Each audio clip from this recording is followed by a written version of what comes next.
الصلاۃ والسلام علیک یا سیدی یا رسول اللہ وعلی آلک واصحابک یا سیدی یا حبیب اللہ۔ تو گدا ہوں اپنے کریم کا، میرا دین پارا اعلان نہیں۔ تھوڑی دیر توجہ کرنا اور سننا۔ وفاداری جو ہوتی ہے نا، تھوڑی دیر کی، دیکھو نا حضرت بلال نے وفا کی تھی۔ یہاں کیا حال کرتے ہیں ہم لوگ کارکنوں کا؟ میں اکثر یہ روتا ہوں، میں کہتا ہوں جب تک تو پیر صاحب کے آستانے پہ جھاڑو دیتا ہے تب تک تو وہ بڑا وفادار مرید ہوتا ہے۔ اگر اس پہ قرضے چڑھ جائیں تو پیر صاحب کہتے ہیں اس کا ذاتی معاملہ ہے۔ جب تک وہ اپنے ہاتھوں سے سیاستدان کے اشتہار لگا رہا ہوتا ہے تب تک وہ کارکن ہوتا ہے، کارکن۔ اور جب وہ کہیں الجھ جائے تو کہتے ہیں جی میں اس کے ذاتی معاملے میں نہیں۔ یہ ذاتی معاملہ کیا ہوتا ہے؟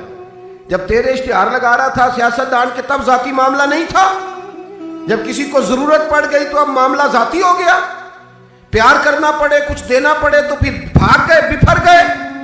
اور لوگوں کے پاس جب دولت آتی ہے تو رنگ ہی بدل جاتے ہیں، جب اقتدار ملتا ہے تو انداز ہی بدل جاتے ہیں، جب اتوار کچھ اور ہوتے ہیں تو لوگوں کے طریقے بدل جاتے ہیں۔ اس لیے کہ رشتہ ضرورت کا بنا لیا ہم نے۔ سیدنا بلال نے بڑی مار کھائی تھی۔ کوئی بتائے حضرت بلال کو گورنری کا لالچ تھا؟ حضرت بلال حبشی کو کیا لالچ؟ بڑی مار کھائی، اور یارو بڑی ساری کھائی۔ ایک تو وہ مار ہے نا جو عبداللہ بن جدان مارتا تھا، امیہ بن خلف مارتا تھا، ایک تو وہ ہے۔ اور حضرت بلال جب دروازہ رسول پہ آئے تو بخاری مسلم میں موجود ہے، حضرت بلال نبی پاک کے مہمان آتے تھے تو خود قرضہ اٹھا کے لاتے تھے۔ اور ایک وقت ایسا بھی آیا کہ قرضے اتنے زیادہ آ گئے تھے کہ یہودی نے کہا کہ بلال تو نے بڑے سارے پیسے قرض لیے ہوئے ہیں، تو اگر اب تو نے پیسے نہ دیے تو میں تمہیں پھر سے باندھ دوں گا۔ حالانکہ وہ سارے نبی کریم کے مہمانوں کے لیے قرضے لیے تھے، حضور کے ذاتی کام کیے ساری زندگی ذاتی۔ یارو یہ جو لوگ ہوتے ہیں یہ بڑے شاندار ہوتے ہیں، ان کو کوئی لالچ نہیں ہوتا۔ جن لوگوں نے اس محفل کے اشتہار لگائے ہیں ان کی تو اشتہار پہ فوٹو نہیں لگی ہوئی، لنگر کھلا رہے ہیں ان بیچاروں نے تو۔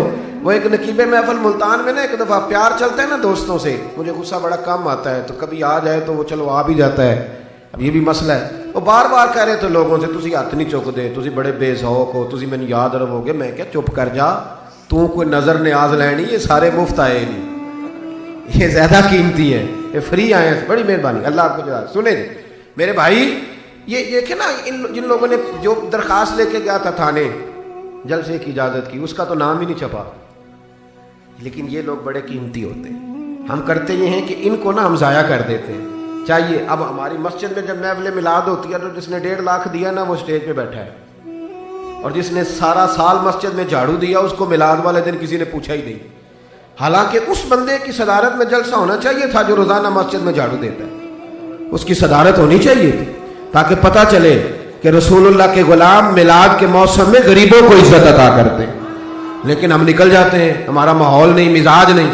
حضرت بلال نے نوکری کی، سارا دن نبی کریم کے کام کرتے، سارا دن۔ تھوڑا سا ٹائم بچ جاتا نا، کہتے حضور کوئی حکم تو نہیں؟ ملا رومی نے لکھا کوئی حکم تو نہیں؟ حضور فرماتے نہیں، سارے کام ہو گئے۔ حضور میں تھوڑی دیر کے لیے جاؤں؟ جائیں۔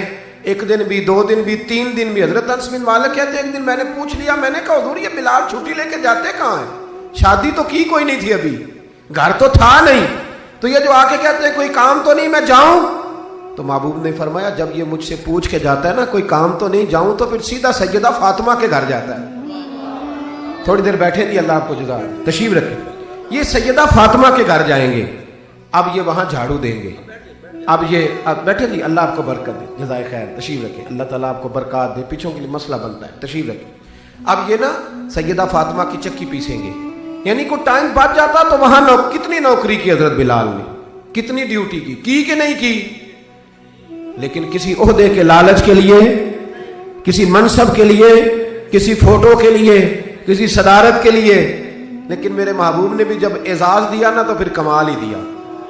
پڑھیے ترمذی شریف، حضور آئے نا معراج سے واپس، میں جلسے سے دیر سے جاتا ہوں نا تو میری ایک بیٹی ہے، وہ جب میں نکلنے لگتا ہوں کہتی ہے آج دیر سے آئے تو دروازہ نہیں کھولنا، روز ہی دیر سے آتے ہیں، تو جب رات کو جاتا ہوں تو سب سے پہلے وہی کھولتی ہے۔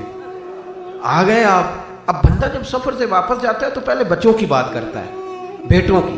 محبوب معراج کے سفر سے واپس آئے، لیکن سب سے پہلے جو بات کی وہ حضرت بلال حبشی کی۔ سب سے پہلی بات سیدنا بلال کی،